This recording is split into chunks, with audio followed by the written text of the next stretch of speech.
ओम वंदे गौ मातरम। मित्रों, आज हम एक औषधीय योग पर बात करने जा रहे हैं। मित्रों, ये जो औषधीय योग है ये बहुत अच्छा है, हमारे लिए बहुत कारगर है और ये आपके घर में होना चाहिए। क्योंकि आजकल हम देखते हैं लोग थक जाते हैं, थकान हो जाती है, कहीं कुछ काम करते हैं, कोई बर्डन ज़्यादा आ गया, यानी कि थोड़ा काम ज़्यादा कर लिया, चल ज़्यादा लिए, जाग लिए या कुछ भी हो गया, या सर्दी हल्की सी सर्दी जुकाम आदि हो गया, तो तुरंत ही वो क्रोसिन आदि गोली ले लेते हैं। क्रोसिन का साइड इफ़ेक्ट बहुत खतरनाक है मित्रों। क्रोसिन लेने से कई बार किडनी पर असर आता है, लीवर पर आता है, पेनक्रियास पर आता है, मतलब शरीर का कोई भी तंत्र प्रभावित होता है। तो यदि और लगातार आप यदि इसका सेवन करते हैं तो ये बहुत ही हानिकारक हो जाता है आपके लिए। इसलिए कभी भी ये जो एलोपैथिक दवाइयों का सेवन है लंबे समय तक नहीं करना चाहिए। कभी आवश्यकता पड़ने पर साल 2 साल में एक आध गोली खा ली तो बात अलग है, अन्यथा ना लें तो अधिक उत्तम है।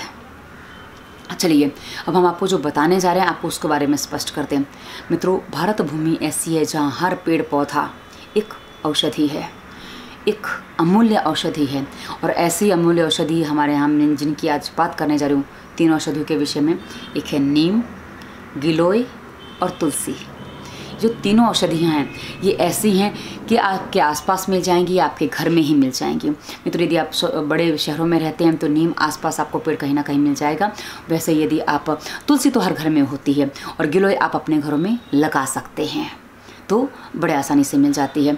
चलिए, यदि आप एक तुलसी का पौधा कितना कारगर है, मैं आपको इसकी खाली एक बता रही हूँ छोटा सा उदाहरण, कि यदि आपके घर में आप जहाँ सोते हैं तुलसी का पौधा रखते हैं उस खिड़की में, तो आपके घर में लोगों को सर्दी जुकाम आदि होना बंद हो जाएगा।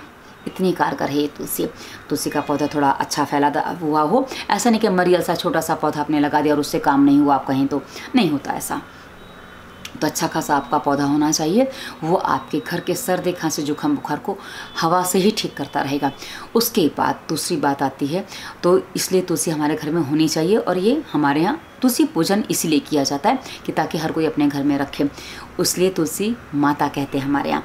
अब दूसरी जो पदार्थ है इसका गिलोय।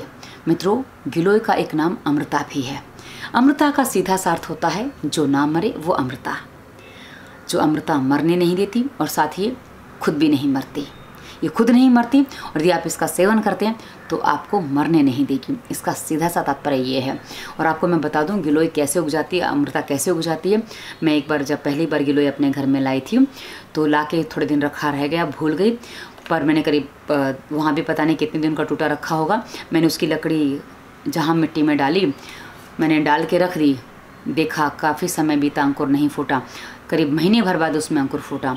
इसका मतलब है कि मैंने उसको महीने भर ऐसे पड़ा छोड़ दिया था और फिर मैंने उसको पानी में उसमें मिट्टी में डाला तो भी उसमें अंकुर फूट गया। और मैंने जब औरों को दिया तो जब मैं देती थी वो हफ्ते से 10 दिन में ही कहते थे बेल फैलने लग रही है, अर्थात बेल बड़ी हो रही है।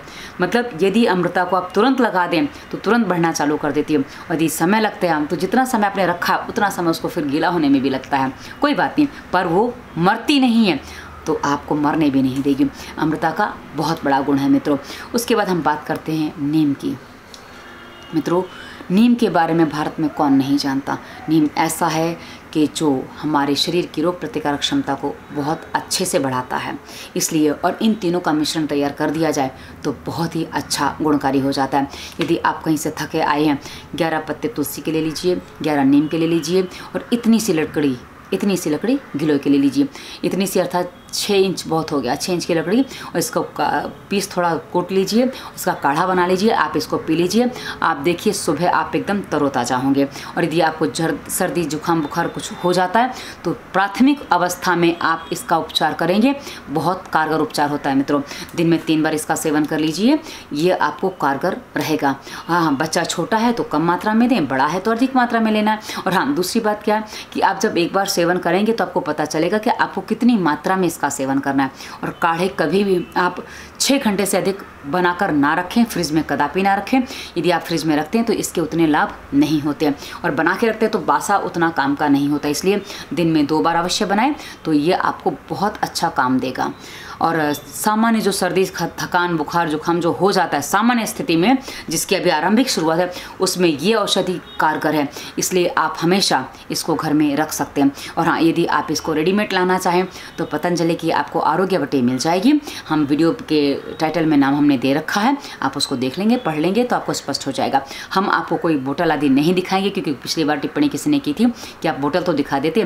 मित्रों, बोतल यदि पिक्चर बदल गया, क्योंकि बोतल पे हमने देखा कि स्वामी जी ने पहले से कुछ और बदल दिया है, किसी और कंपनी के भी बदलते रहते हैं, तो आप बोतल के चक्कर में कई बार भटक जाएंगे। इसलिए हम बोतल नहीं दिखाएंगे, हम आपको नाम स्पष्ट करके देंगे कि आपको आरोग्यवटी लेनी है, क्योंकि आरोग्यवर्धनी वटी एक और अलग है, हमें आरोग्यवटी लेनी है। तो आप इसको घर में हमेशा रखिए, ये आपके घर के लोगों के बहुत काम आएगी। जरा सर्दी जुकाम बुखार हो, नाक में तेल डालिए, आरोग्यवटी दीजिए, हमेशा के लिए 2 से 3 दिन, बहुत से बहुत 1 दिन में ही पहले तो शुरुआत हो जाएगी, और लगता है कि सुबह वापस ले लीजिए 2-2 गोली। ये आपको नुकसान नहीं करेगी, क्योंकि मैं आपको वही औषधियाँ बताऊंगी जो नुकसान नहीं करेगी, और सावधानियाँ साथ में बताऊंगी, तो चिंता ना करें।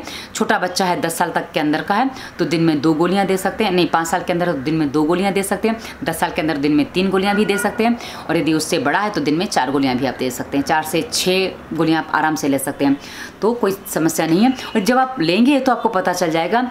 आप एक बात ध्यान रखें, जब कोई समस्या बढ़ती है, क्योंकि मैं जो अपना बता दूं, मैं जब सेवन करती हूँ, जब मुझे समस्या होती है, बच्चे को होती है मेरे, तो हम 2-2 गोलियाँ, क्योंकि मेरा बच्चा बड़ा हो गया, 2-2 गोलियाँ दिन में 4 से 5 बार भी ले लेते हैं, तो इसमें कोई समस्या नहीं होती है। आप आराम से सेवन कर सकते हैं, और इसके प्रभावों को आप देखेंगे, आपको पता चलेगा कि आप किस तरह से ठीक होते हैं। और कोई प्रश्न तो टिप्पणी वीडियो पर करिए, और हमें फॉलो करना चाहते हैं, कुछ ऐसा प्रश्न जो आप वीडियो पर नहीं बता सकते, तो वीडियो विवरण में हमने इंस्टाग्राम फेसबुक का लिंक दिया है, तो हमें वहाँ भी संपर्क कर सकते हैं। धन्यवाद। वंदे मातरम।